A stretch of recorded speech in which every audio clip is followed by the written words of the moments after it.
m'entendez bien. Merci d'assister à la signature électronique organisée par Certignac Groupe Tessi. Donc l'idée, là, pendant une petite demi-heure, c'est de revenir sur les principes de la signature électronique, de vous décrire les différents niveaux de signature qui existent et les différentes valeurs juridiques qui du coup sont associées à ces différents niveaux de signature. Alors, le principe de la signature électronique, c'est bien sûr d'optimiser un parcours de signature qui, en temps normal, se fait par voie papier, ce qui peut paraître un peu compliqué et parfois long. C'est vrai que le digital permet de passer à la signature électronique, qui a quand même pas mal d'avantages dans le cadre de la dématérialisation. Par contre, c'est vrai que dématérialiser et signer des documents dans un parcours de signature client ou dans un parcours de processus RH ou autre, c'est effectivement plus efficace. Néanmoins, il faut quand même prendre en compte la partie juridique et se poser la question sur validité juridique de la signature électronique qui est réalisée et apposée sur le document. Alors, dans un premier lieu, c'est vrai que la signature électronique apporte un certain nombre de bénéfices. La signature électronique, bien sûr, permet d'accélérer les délais de contractualisation, puisqu'en fait, vous n'avez plus à envoyer le document papier, à le faire signer à distance, que la personne, une fois qu'elle l'a signé, le scanne et le renvoie par email ou par la poste. Donc, du coup, ça permet de réduire fortement les délais de contractualisation.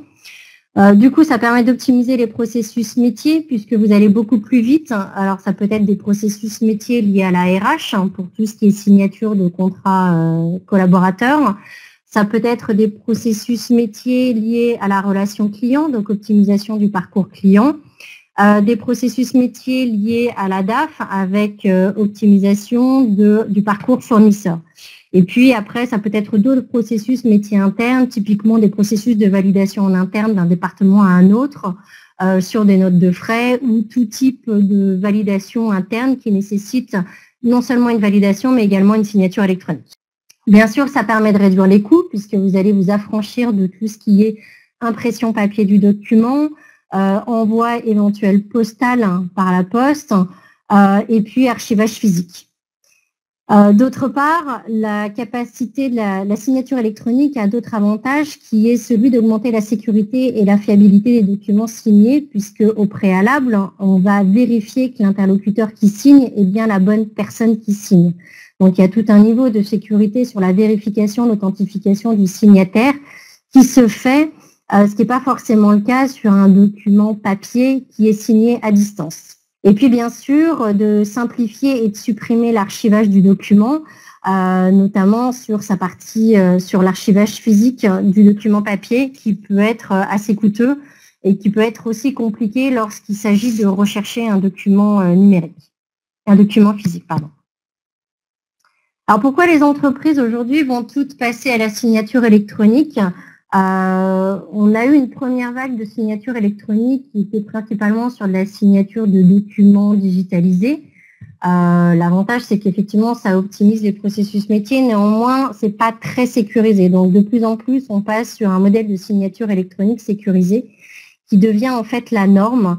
Elle est de plus en plus demandée pour s'authentifier et signer électroniquement des documents avec une valeur légale. C'est un processus qui se généralise au travers des plateformes numériques de l'État, notamment. Et puis, la signature électronique sécurisée devient obligatoire à partir du 1er octobre 2018, notamment dans le contexte de la commande publique, puisqu'il est demandé à toutes les entreprises qui répondent à des appels d'offres publics de s'équiper d'une signature électronique RGS 2 étoiles, maintenant IDAS, puisqu'il y a une migration de la norme RGS vers IDAS. Je vais revenir un petit peu sur la réglementation sur la signature électronique pour reprendre en fait les bases sur cette réglementation.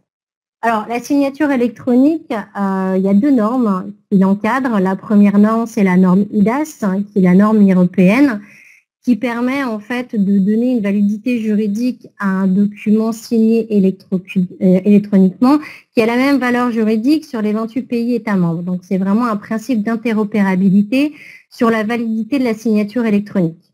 On a 3 niveaux de signature. Donc, la signature simple, qui consiste à créer une enveloppe de preuve pour démontrer que le signataire était bien, entre guillemets, au courant de la signature qu'il appose sur un document. Cette enveloppe de preuve, elle est constituée par exemple de son adresse email, puis on va lui demander une case à cocher sur les conditions générales d'utilisation de la signature électronique, et puis on va lui demander de s'authentifier au travers d'un one-time password, donc un OTP, via un SMS qu'il aurait reçu en laissant son numéro de téléphone portable par exemple. Donc ces différents éléments constituent une enveloppe de preuve liée au signataire qui permettent de dire, sur signataire, il est forcément au courant de sa signature puisqu'on avait son adresse email, il a laissé son numéro de téléphone mobile et en plus de ça, il a coché une case qui stipule qu'il est d'accord sur les conditions générales d'utilisation de la signature électronique. Alors bien sûr, cette enveloppe de preuve, elle est forcément contestable. Donc, elle a une validité juridique qui, elle aussi, est contestable. C'est pour ça qu'on l'appelle la signature électronique simple. C'est un début de faisceau de preuve, c'est un début de validité juridique, mais voilà, ça reste contestable. Le deuxième niveau, qui est une signature électronique un petit peu plus sécurisée, qu'on appelle la signature électronique avancée, qui doit être reliée au signataire de manière univoque, c'est-à-dire qu'il va falloir identifier le signataire, vérifier son identité et que cette signataire, forcément, a intégrité et autorité pour signer un document. Le troisième niveau de signature, qui est la signature électronique qualifiée, elle est forcément liée à une signature électronique avancée, c'est-à-dire qu'il y a forcément eu vérification de l'identité du signataire, qu'elle est créée à l'aide d'un dispositif de création de signature électronique qualifiée, donc c'est un certificat qualifié qui va venir s'apposer en lieu et place de la signature électronique. Donc ces trois niveaux de signature sont utilisés en fonction du degré de sécurité que vous souhaitez donner à un document. Donc simple, c'est un premier niveau de sécurité, mais qui reste contestable. Avancé, c'est en général lié à un certificat numérique. Donc c'est déjà un petit peu moins contestable puisqu'il y a une vérification de l'identité de la personne, de son authentification. Et la troisième, c'est la signature électronique qualifiée qui demande une vérification en face à face de la pièce d'identité. La deuxième norme qui est utilisée dans la signature électronique, c'est le Règlement général de sécurité ou RGS, qui est principalement utilisé dans un contexte régalien, c'est-à-dire pour signer et pour s'authentifier dans des échanges au sein de l'administration. Donc, il y a trois niveaux de RGS, une étoile qui est un niveau élémentaire, 2 étoiles qui est le standard et le 3 étoiles qui est renforcé. En général, l'administration demande une signature électronique et une authentification de niveau 2 étoiles. C'est ce certificat est en général délivré sur une clé token physique qui vous permet de vous authentifier et de signer des documents avec une valeur juridique certaine. Sur cette slide numéro 7, je vais vous présenter les notions essentielles de la signature électronique. La signature électronique doit composer 3 éléments essentiels pour donner une validité juridique à un document signé électroniquement. La première notion, c'est l'authentification. Qui signe? Donc, l'importance ici, c'est d'identifier que le signataire qui va signer le document est bien la bonne personne. Ça peut être une personne physique ou une personne morale. Le deuxième élément, c'est à quel moment ce document est-il signé? Donc, c'est ce qu'on appelle l'eurodatage. Et cet eurodatage, il doit être qualifié par un tiers de confiance. La troisième brique, c'est enfin de garantir l'intégrité, c'est-à-dire comment on s'assure que le document qui a été signé n'a pas été modifié tout au long de son cycle de vie. Et donc, pour garantir l'intégrité d'un document, on va venir le sceller au travers d'un cachet serveur qui va venir sceller l'ensemble du document et qui va venir garantir l'intégrité de ce document et des signatures qui y sont apposées. Alors, Certinia Group Tessi délivre une solution de signature électronique qui est particulièrement complète. Donc, elle peut être sous forme de signature complètement packagée en ligne, donc avec un processus de workflow complètement automatisé. Elle peut être complètement modulable, c'est ce qu'on appelle Certinia Entreprise, qui est une offre modulable de signature électronique qui va complètement s'adapter à vos propres besoins et à vos propres préconisations, à vos propres problématiques. Et enfin, Certinia API, qui est uniquement la brique technologique de signature qui vient directement s'interfacer avec vos applications métiers et vos propres workflows d'entreprise. Certinia Group TC considère qu'un parcours électronique de signature complet doit posséder 3 éléments essentiels. Le premier élément, c'est l'enrôlement, ou en tout cas la collecte des pièces d'identité du signataire, la vérification de ces pièces d'identité et l'authentification du signataire. La deuxième brique essentielle, c'est la signature. Donc la signature, elle s'impose au travers d'un workflow de validation du document et à travers d'un workflow de signature qui peut être de 3 niveaux, comme présenté au préalable, d'un niveau simple, d'un niveau avancé ou d'un niveau qualifié. En règle générale, on est sur 2 niveaux. Donc le niveau simple qui se fait par authentification password, le niveau avancé qui peut se faire de 2 manières, soit au travers d'un certificat à la volée, c'est un certificat qui est délivré à usage unique dans un contexte de signature unique, ou une signature au travers d'un certificat hébergé qui est délivré dans le cloud, qui est mis en action au travers d'un code PIN et qui permet d'être utilisé sur différents processus de signature. Donc, il est multi-usage. Et enfin, la troisième brique, c'est l'archivage à valeur probatoire, l'archivage électronique des documents et la conservation de l'enveloppe de preuve. Ces 3 éléments, donc l'enrôlement, la signature électronique simple ou avancée et l'archivage à valeur probatoire, sont les 3 éléments essentiels pour un parcours complet de signature électronique avec une valeur juridique. Là, je vous présente la plateforme d'enrôlement ou de vérification des pièces d'identité qui peut se faire à distance par capture de la pièce d'identité et par envoi de la pièce d'identité. Une fois que cette capture et cet envoi de pièce d'identité a été faite, nous procédons à la vérification. Les points forts de l'offre de signature Certinia, donc le premier élément essentiel, c'est que les signatures Certinia Group TC délivrent une valeur légale aux documents qui ont été signés par voie électronique au travers d'un tiers de confiance qui est agréé par l'ANSSI, l'Agence nationale de sécurité des systèmes d'information, qui est certifié RGS et certifié IDAS. Le deuxième point fort, c'est que nous sommes en mesure de délivrer des certificats qui sont ou hébergés dans le cloud pour un côté pratique et pour un côté plus efficace, ou sur clé token, mais qui nécessitent l'utilisation d'une clé physique. Les certificats peuvent être soit à usage unique, ce qu'on appelle des certificats à la volée pour la signature avancée, soit des certificats multi-usage qui sont soit hébergés, soit sur clé token. Donc, on est capable de délivrer différents niveaux de signature, simples ou avancés, à usage unique ou multi-usage. Vous avez également la possibilité de bénéficier d'une offre modulable adaptée à vos propres besoins d'entreprise, d'une solution SaaS en mode API ou en mode web service. Et l'ensemble de ces solutions sont développées et opérées en France et conformes au règlement IDAS. Je vais parler maintenant, donc là on a vu la brique de signature électronique pour signer des documents ou des contrats, donc d'une personne à une autre ou d'une entreprise vis-à-vis de plusieurs signataires personnes physiques. Là je vais parler de la signature électronique dans un contexte de copie fiable, la norme NFZ 42, qui permet de donner à un document numérique la même valeur juridique qu'un document physique.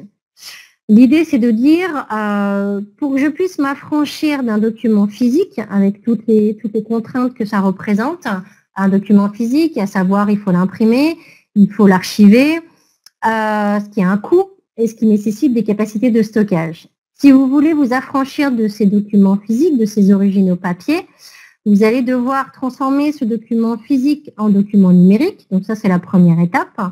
La deuxième étape, pour lui donner une validité juridique, vous devez le signer par un tiers de confiance. Vous devez l'horodater par un tiers de confiance également. avant la quatrième étape qui est l'archivage numérique à valeur probatoire. L'ensemble de ces 4 éléments donne à l'ensemble de la chaîne de vos documents numériques une chaîne de confiance et une conformité et une valeur légale qui vous permet de vous affranchir de la copie physique. Donc, l'ensemble de ces éléments sur la partie signature et horodatage sont délivrés par Certinia au travers de sa suite Certinia. Ainsi, vous allez pouvoir donner une valeur juridique à tous vos documents digitalisés et dématérialiser vos commandes, vos contrats, vos circulaires, attestations, factures ou bulletins de salaire. Vous allez ainsi pouvoir garantir l'origine et l'intégrité de tous les documents qui sont digitalisés, qui sont un prérequis aujourd'hui pour être en conformité avec la loi et la norme NFZ 42 de copie fiable. Du coup, vous allez pouvoir libérer vos armoires, réduire le coût d'archivage physique de vos documents, réduire le coût d'impression et également simplifier toutes vos recherches de documents archivés et donc gagner en efficacité. Donc du coup, vous transformez tous vos documents originaux en documents numériques avec une validité juridique certaine qui est appelée la norme NFZ 42 ou copie fiable. Ce service de signature automatisée est délivré sous la forme de certificat ou sous la forme d'un service d'horodatage ou sous la forme d'un service de signature électronique en masse de l'ensemble de vos documents. Les formats supportés sont soit PDF, donc c'est du PADES, soit XML, c'est du CADES, ou tout autre type de format de document qu'on appelle le CADES. L'ensemble de vos documents signés et horodatés sont signés et horodatés par un tiers de confiance qui est Certinia, qui est qualifié IDAS et RGS. Alors, qui nous sommes? Donc, Certinia est filiale du groupe Tessie à 100% depuis juillet 2017. Nous sommes à peu près une équipe de 20 personnes spécialisées dans tout ce qui est cybersécurité et confiance numérique.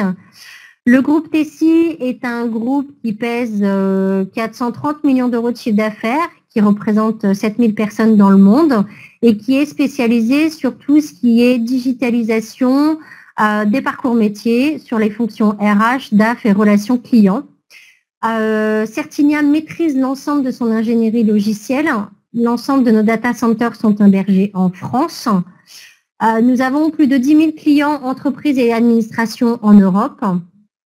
Et nous sommes l'une des solutions européennes les plus qualifiées et certifiées au niveau RGS, IDAS, FNTC, LSTLI. Nous sommes référencés par l'ANSSI et nous avons la norme ISO 27001.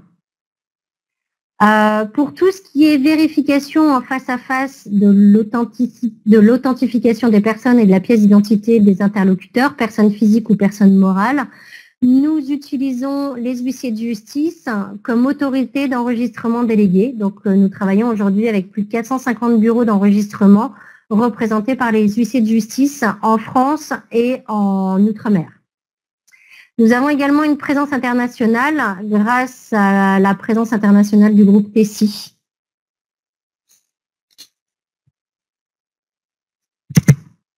Quelques références, donc nous travaillons aussi bien avec les grandes administrations qu'avec de grands groupes ou de plus petites entreprises qui font appel à nos services pour tout ce qui est authentification, signature électronique à valeur probatoire, pour tout ce qui est sécurisation des sites web, mais également sécurisation et chiffrement des emails, et puis tout ce qui offre de signature électronique, personnes physiques ou personnes morales, et copie fiable à valeur probatoire pour correspondre à la norme NFZ 42.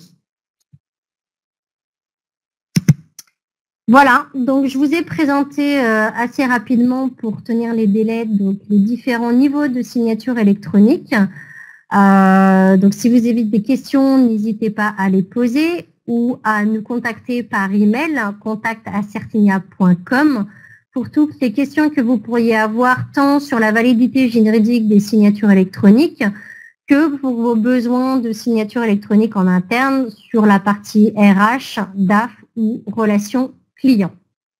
Voilà, j'espère avoir été assez claire parce que c'est un domaine qui est assez compliqué à appréhender. qui est cadré par la loi, qui est normé au niveau européen et au niveau français.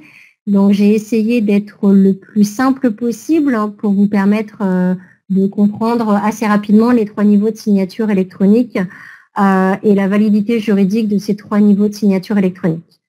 Voilà, si vous avez des questions, n'hésitez pas à utiliser le chat ou encore une fois à nous contacter sur contact@certinia.com. Merci beaucoup et à très bientôt. Au revoir.